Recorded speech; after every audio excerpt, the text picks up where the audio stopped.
Nunca fuimos modernos. Ensayos sonoros por Imanol Proenza y Alba Taboada.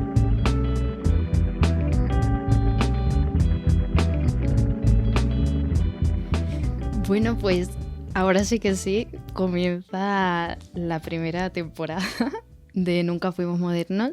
Qué ganas teníamos de volver a la UAM, ¿no? Sí. Qué emoción, Imanol. Después de los primeros 2 capítulos pilotos que tenéis disponibles en Spotify, YouTube y tal. Ya tenéis todo. O sea, sí, ya estamos con todo. Tenemos Substack, tenemos Instagram, tenemos YouTube, tenemos Spotify. ¿Qué más? Tenemos logo. Que nos ha hecho nuestro querido Martía, que le agradecemos todo. Un saludo. Habrán escuchado también a mi tía Mari, a tu tía. que es la que nos da pie en realidad. Queríamos que estuviéramos bien acompañados de nuestra gente y Siempre ahí está presente en todas partes del proyecto. Les tenemos que dar las gracias también, Sí. Las gracias a todos los que nos han dado feedback, comentarios súper positivos. Tío, nos ha escuchado muchas más personas de los que pensábamos, sí, o sea sí. que las cosas van por buen camino. Sí.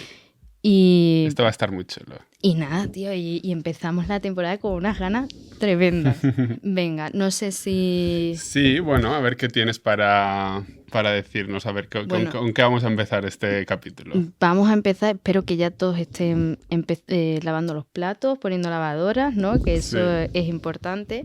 Y bueno, lo que os queríamos traer en este capítulo, yo creo que es un suspiro del verano, ¿no? Como, aunque ya nos queda un poco lejos, probablemente cuando nos estéis escuchando, pues ya habréis hecho el cambio de armario. A mí ya se me ha olvidado el verano. Ya, las vacaciones las tengo como en la lejanía de mi memoria. Pero bueno, en esa memoria queríamos recoger en este inicio de temporada todas las cosas que hemos aprendido. Al final los veranos pues están para pegar el estirón, ¿no? Y para leer. Y la verdad es que hemos podido leer mucho. Yo me he sorprendido. Y este verano ha sido bastante productivo a nivel de lectura. Me he concentrado bien y ha sido muy interesante. Desgraciadamente, porque no quería ser nada productiva, pero lo he sido. Simplemente, bueno, pues... queríamos traeros, ¿no? Un poco todas estas reflexiones de verano, y es que especialmente para los que vivimos en ciudades diferentes a donde crecimos, como es en el caso de Imanol y mía, ¿no? Y de muchas personas que nos estarán oyendo, los veranos significan cierta suspensión de la normalidad y un recordatorio constante de que hay un nosotros y un ellos, un dentro y un fuera, o un antes y un después.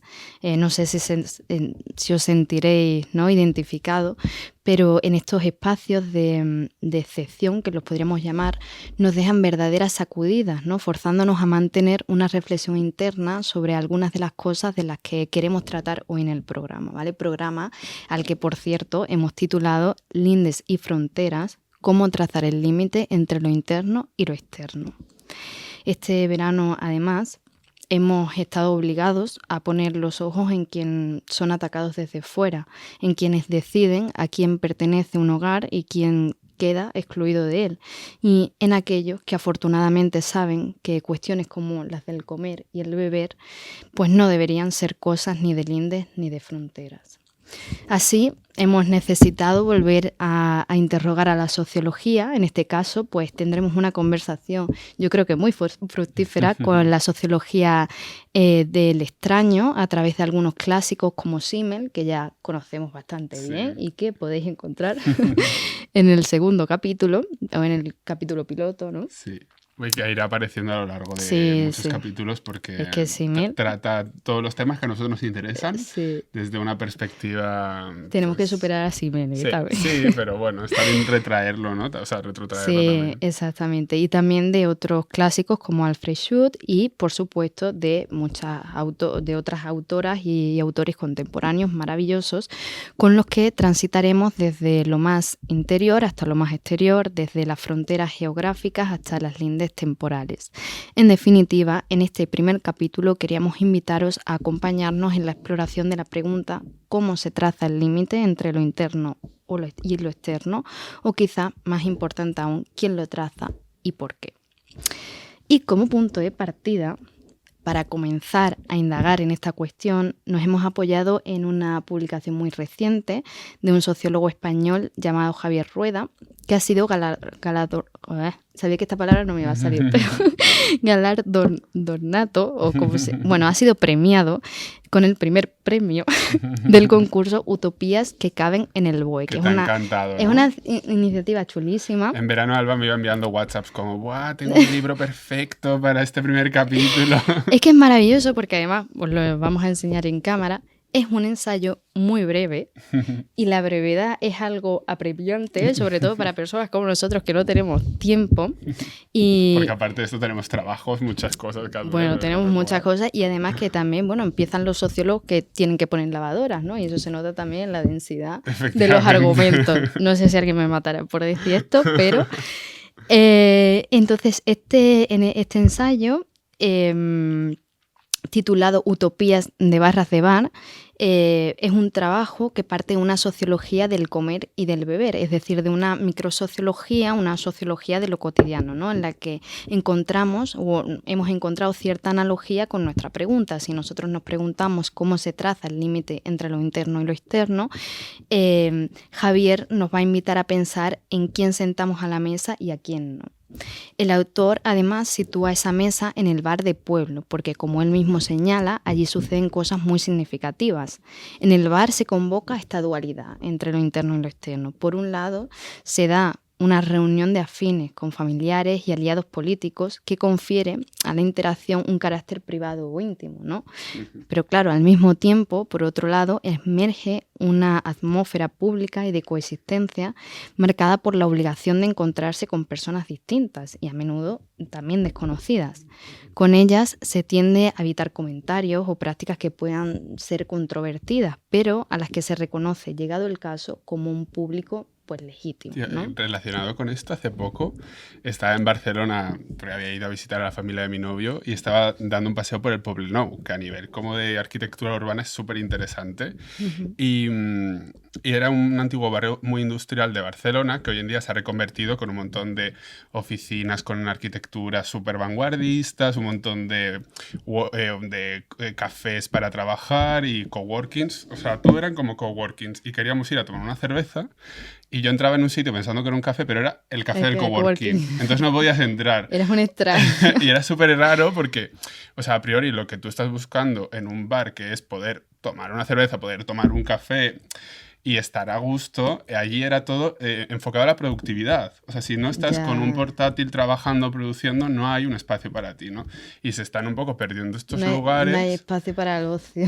Claro, para la conversación. Claro. Y se están perdiendo un poco estos lugares y se están enfocando mucho, pues eso, ¿no? El típico specialty coffee, no sé qué, que tampoco te permite estar ahí con tus amigas charlando. No van a ir ahí las señoras, vamos a coger un café de especialidad rápido y consumes y te vas, ¿no? Sí, total. Es un poco una pérdida que da un poco de angustia presenciar, la verdad. El ensayo va de eso, ¿no? Además va de recuperar esos bares además como dispositivos, ¿no? Politizantes y culturales muy importantes dentro de los pueblos. Pero en este caso queríamos utilizar esta primera propuesta de Rueda porque hay una idea de fondo, yo creo, que me gusta mucho de este ensayo, que es al decidir quién se sienta a la mesa, decidimos también quién tiene voz y en consecuencia quién tiene la oportunidad de hablar, decidiendo por tanto quién está dentro y quién está fuera, quién construye comunidad y quién se queda excluida de ella, ¿no?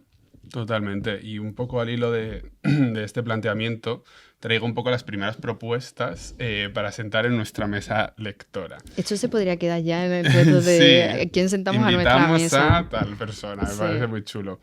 Se trata de dos novelas que he leído este verano, recientemente, y que recrean muy bien esta reflexión sobre quién traza y cómo traza, sobre todo, una frontera entre el mundo interno y el mundo externo, ¿no? Que era la idea que planea un poco sobre este primer capítulo. Voy a hablar de dos autores que han sufrido ellos mismos sus exilios personales y profesionales, ¿no? El concepto del exilio queda marcado en su biografía personal, pero también en su obra. Además, en ambos casos hablaremos de la casa como elemento físico central, ¿no? O sea, en el espacio interior, en las casas, es posible vivir ciertas vidas que quedarían completamente amenazadas por la moral de la sociedad que impera en el espacio exterior, ¿no? En el espacio público, que no se podrían dar en otros espacios. De esta forma, en ambas novelas se muestra el espacio interior como un espacio no claustrofóbico en sí mismo, sino como un espacio de oportunidad que alberga la posibilidad de vivir otro tipo de vidas. Son dos novelas, como decía, que han ganado bastante reconocimiento en los últimos años y yo me alegro muchísimo porque son muy buenas. Por un lado, El Cordero Carnívoro de Agustín Gómez Arcos, que, bueno... Lo he visto por ahí en un montón de... Se lo está leyendo todo el mundo. En redes, sí. Y está muy bien porque por fin este escritor que escribió esta novela en la segunda mitad del siglo XX, por fin está ganando popularidad en España y ya era hora porque la verdad es que todos sus libros son maravillosos. Y hoy vamos a hablar de este en concreto y hablaremos también, como no, de Camila Sosa Villada con Las Malas, que también es su libro más conocido hasta la fecha, pero que tiene otros libros que también son muy interesantes. Y hablando de Lindes y Fronteras, tanto a nivel personal como profesional, ambas figuras, como he dicho, sufrieron su particular exilio. En el caso de Agustín Gómez Arcos, nace en el sur de España y a mediados de los años 50 se traslada a Madrid con el objetivo de ser actor y dramaturgo, pero no pudo desarrollar su carrera de manera plena debido a la censura franquista. Por ello se marchó voluntariamente al exilio en la década de los 60. Se fue a París, como todo el mundo en aquella época, ¿no? Como todo el que quiere triunfar, sí, ¿no? Se fue sin ningún privilegio, esto hay que decirlo, solo con el objetivo de vivir la libertad que en España le era negada, porque además era gay, ¿no? Pero aparte de eso, él quería tener libertad creativa. Por ello, el exilio, esta lejanía con España, le permitió retratar la dictadura desde puntos de vista muy complejos, como veremos. De hecho, en este libro, en El Cordero Carnívoro, puede ser una alegoría o un símil entre la dictadura franquista y el libro en sí mismo, ¿no? La trama que surge en el propio libro. Lo hizo a través de una decisión trascendental, todo hay que decirlo, porque él su carrera como escritor la realizó completamente escribiendo en francés. Y quizás por esta razón ha tardado tanto en llegar a España, porque las novelas tuvieron que ser traducidas. Él mismo ni siquiera tradujo sus propias novelas. Quizá por eso, a pesar incluso de haber sido estudiado o de ser estudiado en los liceos franceses, ha tardado tanto en adentrarse en los corrillos literarios de España, aunque esto, como he dicho, está cambiando. Hoy sí, sus obras están cada vez más presentes en la lista de lectura de la sociedad española y no es para menos porque sus libros son muy potentes. En este caso, en El Cordero Carnívoro, Gómez Arcos recrea la vida de una familia burguesa y republicana a mediados del siglo XX, en una España de posguerra asolado por la miseria y por la corrupción moral de la dictadura. Y lo hace a través de una relación incestuosa y homosexual entre los dos hermanos de dicha familia. A priori una aberración, pero cuando vas leyendo vas entendiendo la intención de Gómez Arcos. La madre, Matilde, considera a su hijo menor, Ignacio, un monstruo desde su nacimiento. No por la relación en sí misma con su hermano, sino por otras razones. Un hecho que marcará su vida, la de Ignacio, obligándolo a vivir recluido del mundo externo durante años. Ignacio no sabrá ni qué aspecto tiene la propia ciudad donde vive. Durante años únicamente socializa con su familia y con la criada, Clara, que ejerce a la vez de madrastra, aportando el poco calor humano que recibe Ignacio, porque su madre es completamente fría. Aparte del calor que le ofrece a su hermano Antonio, evidentemente. Y ahí reside la potencia alegórica de Agustín Gómez Arcos, ¿no? Con este libro. En una historia política y social nacional marcada indudablemente por la dicotomía entre los vencedores y vencidos, esta relación incestuosa ejemplifica la necesidad de superar los límites morales para crear nuevos imaginarios. A través del incesto homosexual, una figura moralmente condenable a priori tanto en dictadura como en democracia, el libro plantea la necesidad de expandir esos límites morales. Lo que hay ya no nos sirve, así que hay que crear nuevos imaginarios. Es un poco como la idea esta. Por ello, todos los integrantes de la familia creen conveniente excluir al hijo, a Ignacio, de la realidad social política, pero sobre todo moral, de la época. Así es como en plena dictadura cabe la existencia de un niño que nunca ha conocido ningún cura, que nunca ha visto ninguna bandera fascista y que nunca ha convivido con los himnos nacionalistas. Así es como los miembros de la familia trazan una frontera, la casa, a la cual hay que proteger de la moral nacional católica que impera en el espacio exterior. Claro, aquí se podría decir que Gómez Arcos, pero también, ¿no?, con la otra autora de la que vamos a hablar, retrata la casa o el hogar como lo que el famoso ensayista y anarquista Hakim Bey, no sé si se dice bien, definía como zonas temporalmente autónomas, ¿no?, que muchas sociólogas o sociólogos ya conocerán este concepto, pero se trata de un espacio que nos permite imaginar y ensayar formas alternativas de autonomía y de cotidianidad situadas al menos por un momento al margen del control del Estado. Aquí podríamos tener una primera respuesta de cómo se traza un límite o por qué. A veces para descansar de lo de afuera, para generar refugios que nos permiten vivir de una forma que anhelamos, aunque inevitablemente hay que enfrentarse con un exterior, ¿no? Por esto esta idea de frontera nos parecía muy interesante, ¿no? Nos llamaba la atención porque es una frontera que, al contrario de poner un límite, establece una flexibilidad. Es decir, esta frontera marca una negociación entre lo uno y lo otro que nos invita a concebir la realidad como algo mucho más dinámico y maleable y no como un conjunto de cuestiones fijas. Siguiendo con este tipo de fronteras, además, en este caso hay límites temporales, ¿no? No solo las fronteras espaciales, sino también los límites temporales en los que no solemos darnos cuenta, pero que han servido a lo largo de la historia para cambiar, para ser flexibles y extraordinariamente creativos.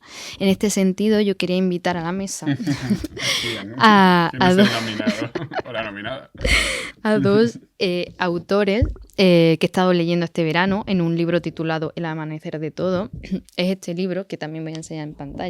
Este no es de los pequeños, es de los gordos. De hecho, el libro de Petete, que está muy bien si tienes mucho tiempo y si es verano, ¿no? O sea, la última vez que leí este libro está lleno de arena, además. Eso es buena señal, ¿eh? Sí, porque me lo leía enfrente del mar, en una sillita que me regaló Ale con una sombrillita. Bueno, era un espectáculo, Maravilla. parecía una mujer de 60 años, pero... Y con un posavasos que tenía una cerveza ahí en la mano, o sea, maravilloso. Entonces, bueno, es un libro maravilloso de los autores David Graeber y David Wengrow, es que no me va a salir, pero bueno. Y es verdad que es un trabajo que trata de muchas cosas que me gustaría volver, ¿no?, y retomar en algún que otro capítulo, y que en el que por supuesto no nos vamos a detener en todas las ideas, pero hay algunas tesis que me hacían pensar mucho en esta idea que estábamos trabajando Imanol y yo pues en todo este tiempo, ¿no? El libro hace una relectura de las formas primigenias de sociedad, contestando a ciertas ideas preconcebidas sobre las sociedades primitivas como estáticas o monolíticas. Ellos van a defender que la mayor parte de nuestra historia como humanos hemos transitado fluidamente entre distintas disposiciones sociales, alzando y desmantelando jerarquías de modo habitual. Los autores relatan cómo cuando analizamos las sociedades primitivas hay un factor de temporalidad que hace que las estructuras políticas cambien radicalmente. Ante la visión primitiva del buen salvaje o del bárbaro, de la comuna ideal o de una dominación total, los autores hablan, por ejemplo, de las sociedades de las grandes llanuras, ¿no? Las ponen de ejemplo, las cuales creaban estructuras de autoridad coercitivas que se mantenían a lo largo de las temporadas de caza y que se disolvían una vez que se dispersaban los grupos en comunidades más pequeñas cuando era temporada de recolección. Otro ejemplo lo ponen los autores con la comunidad de los Nuits, en el que los padres gobernaban en verano, pero en las congregaciones de invierno la autoridad patriarcal e incluso las normas de propiedad sexual eran desafiadas, subvertidas o sencillamente disueltas. Claro, lo que de alguna forma nos incita a pensar estos autores es que los límites que se marcan están hechos para ser transgredidos. Es decir, si generamos una frontera es porque de alguna forma sabemos que querremos estar a un lado y al otro, cambiando cuando así lo necesitemos, ¿no? Es decir, claro, imagínate que tuviéramos, no sé, sí, pues una democracia en invierno porque nos viene bien mientras trabajamos, ¿no? Y anarquía pura en verano. que en parte los autores también señalan que estos límites temporales también son visibles en la actualidad o quedan algo de ellos, ¿no? Dice, la época de carnavales, por ejemplo, cuando los adultos se convierten en niños, los curas son payasos, los payasos son reyes, o en Pascua, cuando es el momento de ser familiares, ¿no? y de mirar al otro, pero que también nosotros lo vemos en verano, ¿no? Cuando hacemos esas zonas temporalmente autónomas en las que pues nuestra vida cambia, los que tenemos la suerte Claro. de cambiarla, ¿no? Aunque, como yo creo que es un poco la línea de estos autores, desgraciadamente estos límites en muchas ocasiones se siguen viendo como fijos, ¿no? Haciendo que personas deban recluirse en un sitio o en otros. Y al hilo un poco de esta reconfiguración, sobre todo una reconfiguración espacial, la otra autora que propongo para sentarse a la mesa, que ya he dicho, es Camila Sosa, que a mí me vuelve loco, la verdad, me encanta. También, por suerte, se ha popularizado mucho últimamente también, en los últimos años, en España. Ella es argentina. En su obra Las Malas, que es de la que vamos a hablar hoy, nos describe la vida de las mujeres trans trabajadoras sexuales en la Argentina contemporánea. En el libro se ve cómo para las travestis, que es como Camila denomina a sí misma y a las mujeres trans en general, el exterior es un espacio repleto de hostilidad y violencia, y como únicamente encuentran su posibilidad de existencia o bien en los confines interiores de la pensión de la tía Encarna en este caso, o bien en la oscuridad nocturna del Parque Sarmiento. Este espacio, un parque por la noche a priori inseguro, es lo que posibilita precisamente la existencia de su comunidad. Sin embargo, cuando el alcalde de la ciudad decide acabar con esta situación, basta con que la luz de las farolas llegue al parque. Con la llegada de la luz, se ven obligadas a recluirse, una vez más, y únicamente en los confines de los espacios interiores, resguardándose de la moral imperante en el espacio exterior. Evidentemente, la autora muestra una espiral de violencia que se adueña de prácticamente todos los resquicios de su vida, excepto de la pensión de la tía Encarna, el lugar donde todas conviven en una suerte de red de apoyo mutuo. Cito textualmente: si acaso hay violencia en esta casa, somos nosotras quienes las traemos en el cuerpo. Estamos contaminadas de ella. Por eso la tía Encarna nos pide que nos quitemos los zapatos para entrar en su casa, que los dejemos al costado de la puerta, en ese mueblecito de mimbre. Nuestros zapatos conviven en el exilio, mientras adentro, descalzas y curiosas, nosotras nos reímos de ellos, porque algunos de esos zapatos eran enormes, muy feos, talle 45 o 46. Había unos que parecían transatlánticos amarrados en el muelle de la tía Encarna. Tío, es que este fragmento es súper potente, ¿eh? Este fragmento, visualmente es como... Y el libro tiene imágenes muy potentes. Al igual que en El Cordero Carnívoro, en Las Malas se trabaja otro gran tabú, la imagen de un niño siendo criado por una abuela travesti. El libro comienza precisamente con una imagen. La tía Encarna, una mujer trans trabajadora sexual bastante mayor, operada de forma muy, muy precaria. O sea, se describe que físicamente, si ella le diera la luz, ¿no?, del día, aunque vive en una suerte de espacio nocturno, se ve los surcos de la piel, las tetas de silicona que están mal operadas. Entonces se encuentra la tía Encarna encuentra un bebé abandonado en una zanja en el Parque Sarmiento. Ella siente la imperiosa necesidad de llevarse consigo al bebé y de criarlo en las paredes rosadas de su casa. Entre todas, se encargan de la crianza del nuevo integrante de la familia, nombrado el brillo de los ojos, a quien lo protegen en todo momento de la hostilidad y de la barbarie del mundo exterior, en su caso, de la transfobia que sentiría la propia tía Encarna si le vieran criando a un hijo.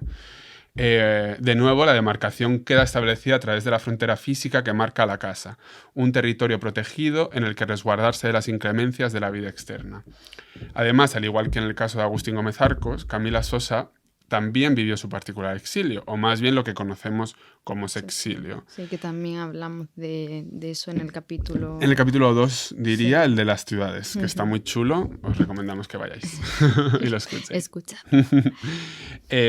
Por ello, Camila Sosa nace y se cría en un pueblo de la provincia de Córdoba, Argentina, y se exilia en la ciudad de Córdoba, buscando un pequeño espacio más de libertad sexual y de expresión de género que le había sido negado en su pueblo. Según las malas, Camila lo encuentra en la pensión rosada de la tía Encarna, donde convive con el resto de mujeres trans trabajadoras sexuales que se desplazan todas las noches hasta el Parque Sarmiento.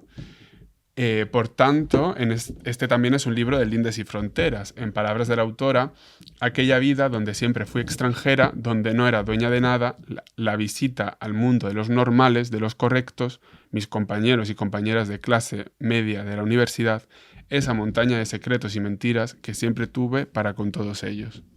Wow. Claro, esta cita además establece otro sentimiento o otro punto de vista en estas lindes, ¿no? Entre interno y externo, que quizás alguna persona que nos escucha pues también haya experimentado, que es la idea de ser extraño en tu propia tierra, que al mismo tiempo también es un título de un libro de Halsey del que también hablamos en el segundo capítulo, por lo tanto tienes que ir a escuchar el segundo capítulo. Es un sentimiento complejo que nos obliga a replantearnos quién es extranjero y dónde está el lugar.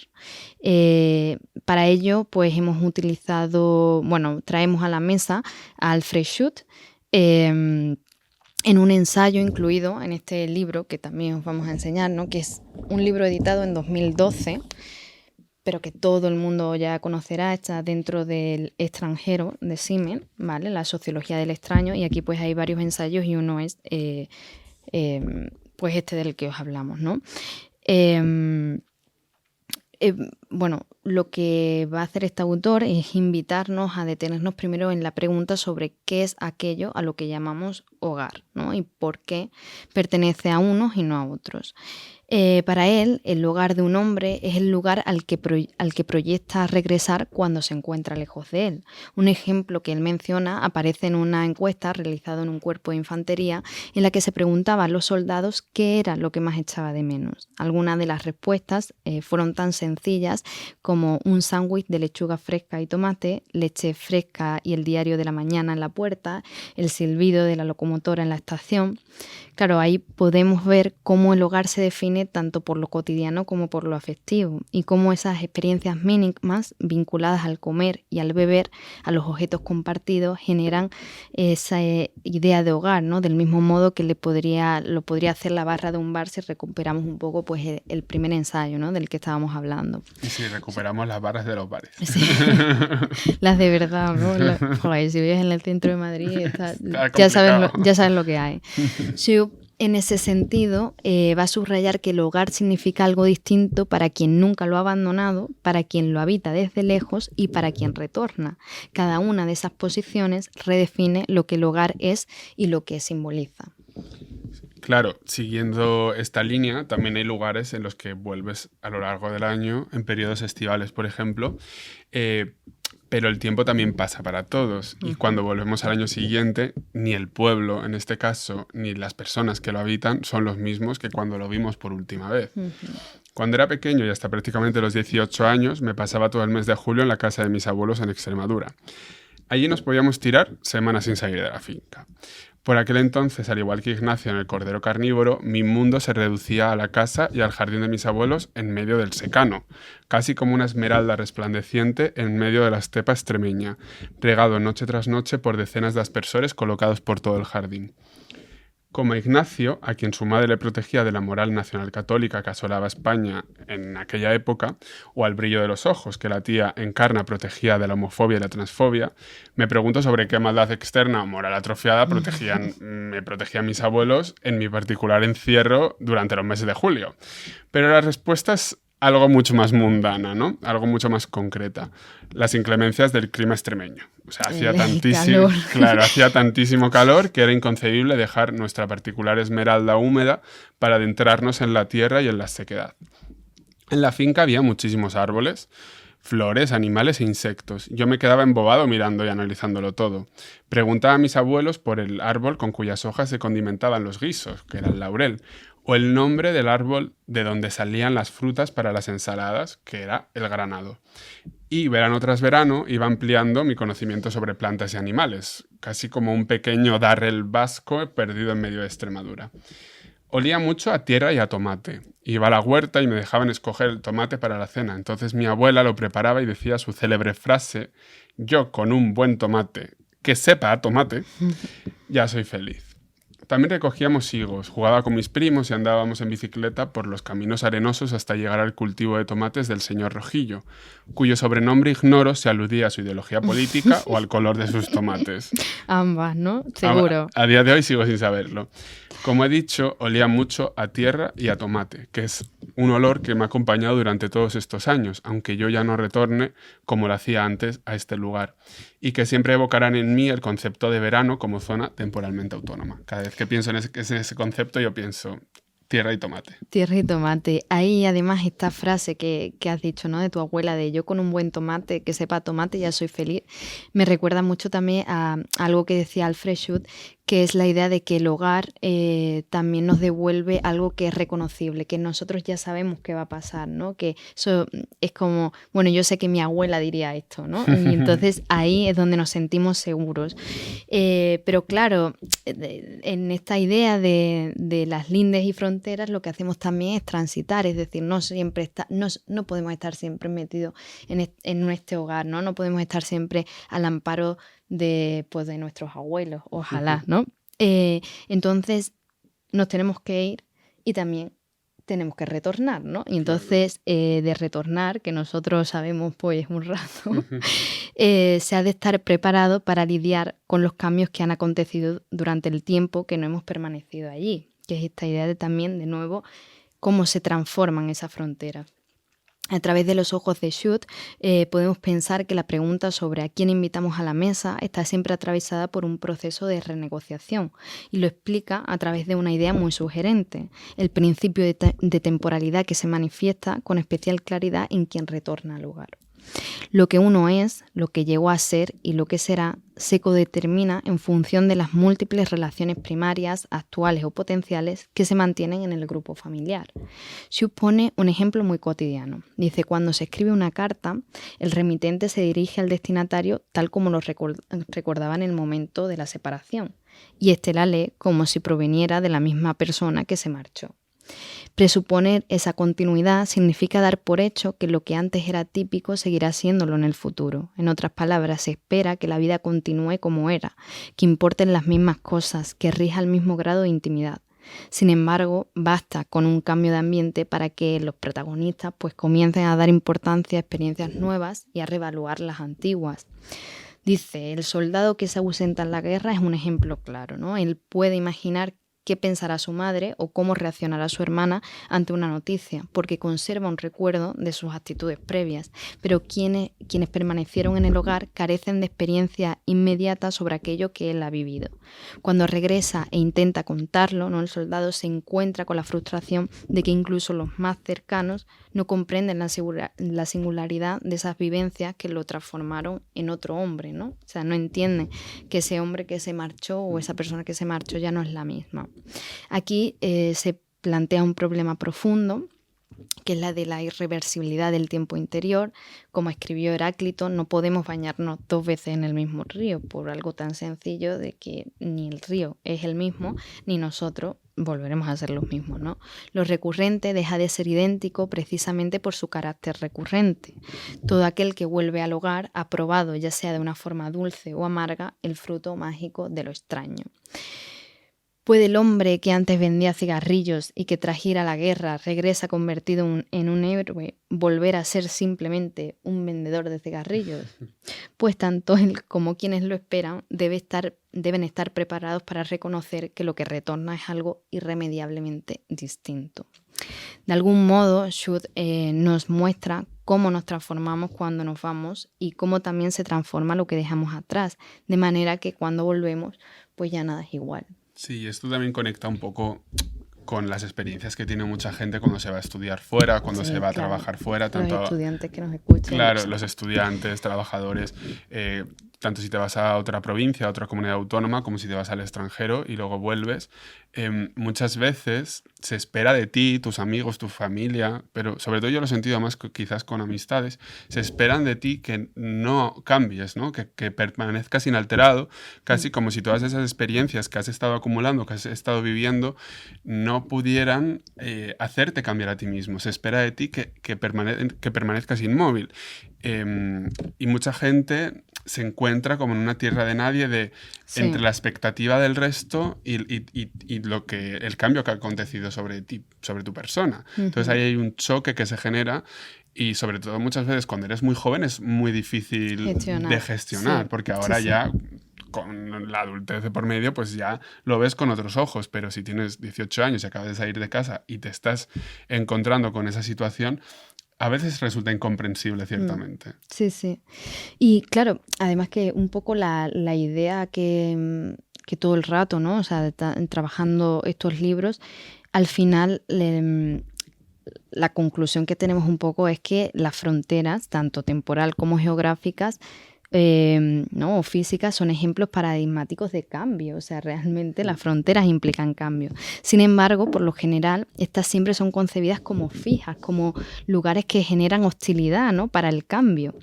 De alguna manera, para entender esta aparente contradicción, ir cerrando, ¿no? un poco ya el programa, porque bueno, yo creo que los estamos haciendo más cortitos. Nos hemos propuesto hacerlos directos y para más breves. Felicidad de todo el mundo, de nuestros amigos, ¿no?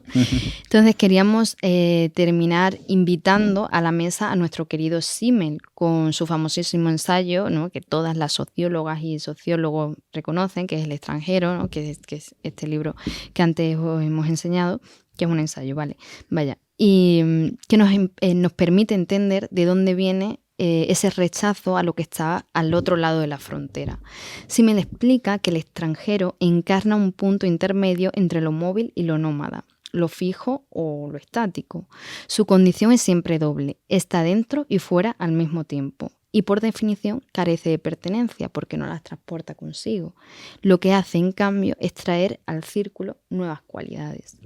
El extranjero representa la cercanía de lo extraño, aquello que nos recuerda que existe un otro y que hay un lejos. Claro, esta idea es un poco lo que nos hiere nuestro ego, ¿no? Como cuando vemos a alguien un extranjero, lo que nos recuerda siempre es que no somos únicos, ¿no? Que no estamos, el aquí y ahora que vivimos no es único, sino que existe un otro, un allá, que nosotros no estamos concibiendo, ¿no?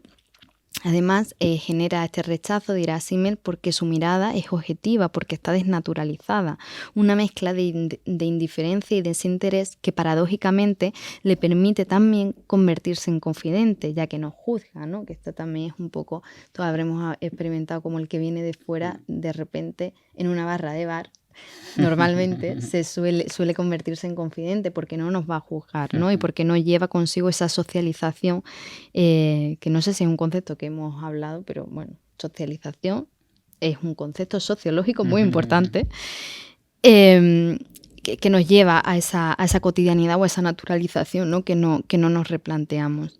Así, el extranjero, dice Simmel, es más libre, no se siente atado a la acción por la fuerza de la costumbre. En su figura encontramos lo común que nos atraviesa a todos y que por eso mismo también nos resulta extraño. Claro, de repente también ver personas que están en ese otro lado, en esa otra frontera y que de repente pues es igual también a nosotros, también nos quita de esa autenticidad, ¿no? Existe entonces una extrañeza que rechaza la idea misma de compartir algo genérico y universal con el otro. Y cuando desaparece el carácter único de la relación suele producirse un distanciamiento. Es aquí cuando Simmel dice que surge una no relación, una relación en la otredad que sin embargo es necesaria para que el grupo mismo pueda existir, ¿no? Sí, sobre todo también para que ciertos idearios extremos, como partidos de extrema derecha, por ejemplo, tengan razón de existir, ¿no? O sea, claro, si no existiera el concepto... Si no existiera el otro... Claro, no tendrían ningún planteamiento, ¿no? O sea, este chivo expiatorio es lo que les posibilita la mera existencia de esos partidos, que es una... Exactamente, sí, claro, que es que esto ya, bueno, es un tema clásico, ¿no? O sea, la sociología, yo creo que ahí tienes muchas respuestas, lo que sueles hablar poco en ese sentido, ¿no? Entonces, bueno, pues lo que nos obliga a pensar la figura del extranjero es que el nosotros y el ellos no está tan clara ni demarcada, ¿no? Al final, las fronteras son muy porosas, los lindes son muy porosos, somos nosotros y ellos al mismo tiempo.